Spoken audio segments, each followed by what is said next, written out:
You see, when I was just a young boy, my father told me about the legend of Abraham Marsh. Abraham Marsh killed pigs just for fun. He went into churches and shot people simply for praying. Sometimes he went into saloons and blew people up with dynamite for no reason at all.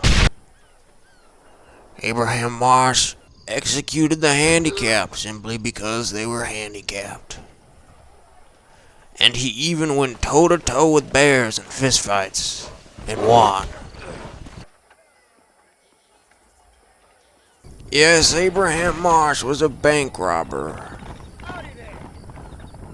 an outlaw, a fugitive, a murderer, a scoundrel, a degenerate, a good-for-nothing. Yes, Abraham Marsh was basically any dirty name you could think of. But more than anything, Abraham Marsh was a lover with an impeccable taste Oye, you! in women. Why don't you come and lick my cojones? I'm old, but I'm strong.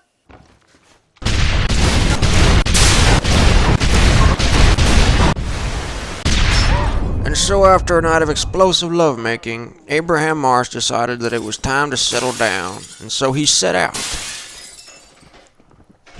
Set out. No.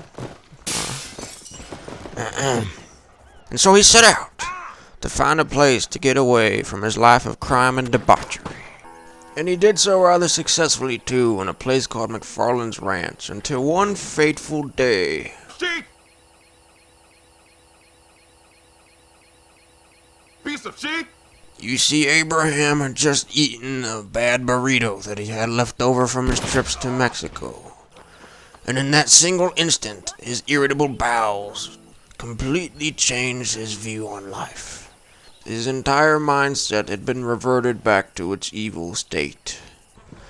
He ran across the ranch to the nearest outhouse, desperate to relieve himself. And what happened when he got there, well, let's just say, none would soon forget. He was in there so long that day turned into night, but when he was finally able to relieve himself,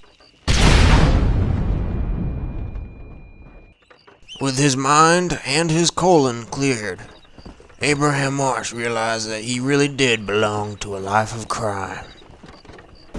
And so, Abraham got on his trusty steed, and he traveled across the land, searching far and wide for a place that he had not been before, for a place that he could reestablish his evil legend once more.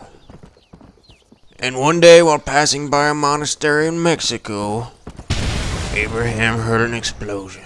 He rode up to the door to investigate, and dismounted from his horse, with his gun at the ready.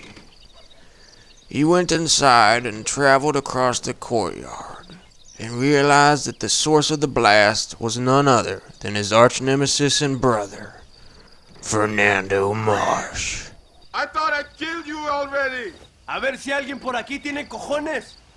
Eso incluye las mujeres. Fernando tried to convince Abraham that they should engage in a competition instead of killing each other, but unfortunately there was a language barrier. Fernando spent several weeks in the hospital.